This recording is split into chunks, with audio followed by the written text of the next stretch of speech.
Alright, today is the day. I'm going to switch out the switches here on my left hand side for some LEDs. Mostly because it's been bugging me. I'm driving at night and you have illuminated switches and they don't turn on or they don't light up as you'd expect them to. So that's going to change today. We're going to switch them out for some, like I said, a couple of LEDs. They're very inexpensive on Amazon. I decided to go with neutral white. I'm actually going to be, switching all these switches out. I'm going to be doing the center console bulb as well, and the instrument cluster, and the AC cluster. So all of those are going to get switched out for some white LEDs. But today we're just working on the switches on the left hand side. Let's do it. All right, let's go over the tools and materials that I'm going to use for this job. First, we have our plastic trim tool. This is just to remove any trim that might, give us a headache later on or might be difficult without scratching anything. Second, we have our 10mm socket. Now I'm going to be using my Milwaukee electric screwdriver with an appropriate attachment, a driver ring attachment for it. But you're welcome to use something like this and just a ratchet. Next, we have two screwdrivers. I have my pocket screwdriver that I will be using for removing the bulbs that are currently in the vehicle, and a larger screwdriver to be installing the new LEDs. And lastly, of course, as far as materials, we're going to be using these LEDs. They're neutral white, I believe is the term for them. So yeah, that's it as far as materials and tools. Let's get started. I'm going to go ahead and begin by removing that lower scuff plate trim. This trim on my Tacoma is pretty easy to take off since I've taken it apart a couple of times.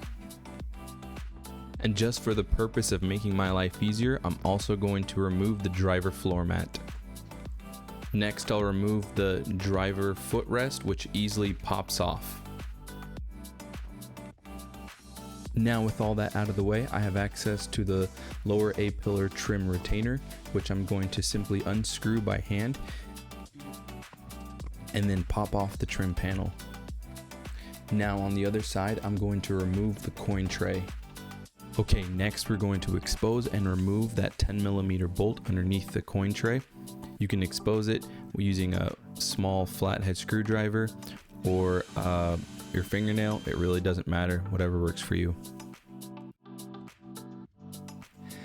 Same thing on the other side, we have a 10mm bolt that we have to unscrew in order to pop off that whole bottom trim. With those two 10mm bolts out of the way, we can now access the switches from the back by popping off that bottom trim piece.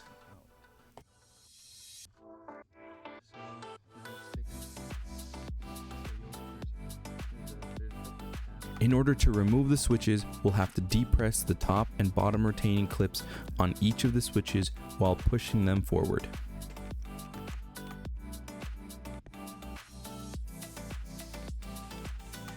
Once they're separated from that lower trim, we can then disconnect them from their respective connector, and this is what the whole switch should look like.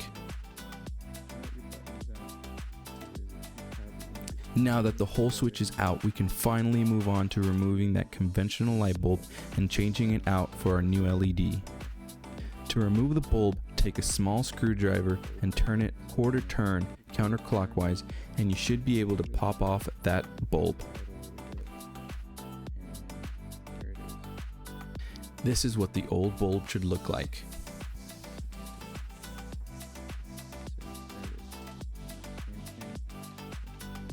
Now we can take our new LED and place it where the old bulb was, and then turn it until it seats.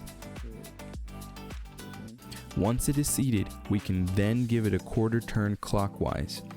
The LED requires a larger flathead screwdriver in order to turn it without stripping the plastic housing.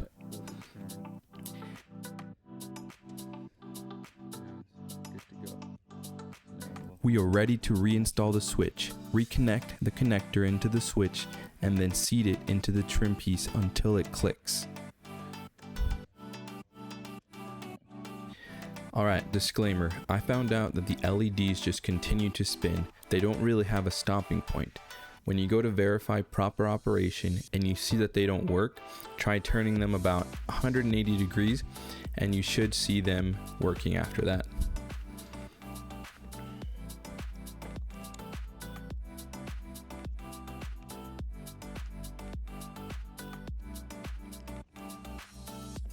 Alright, now that the bottom ones are done, we can finally move on to the top three.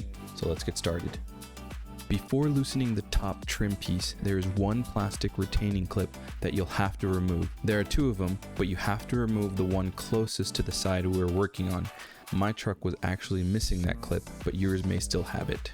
With that clip removed, we can now pry on the top trim piece and gain access to the top three switches. Alright, the procedure is the same as the bottom, the only difference being the inverter switch, which has two light bulbs, the top being green and the bottom being orange. Now I did not replace the green light bulb because it worked, and I only replaced the bottom one with the LED.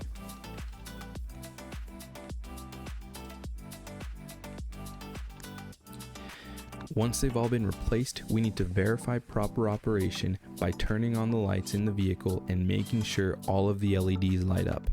This may be easier to do at night. Once we know all the LEDs work, we can go ahead and put everything back together in reverse order. Oh yeah, and by the way, if you've done this mod to your truck, leave a comment down below as to which color LEDs you used and if you still like them. Thanks for watching.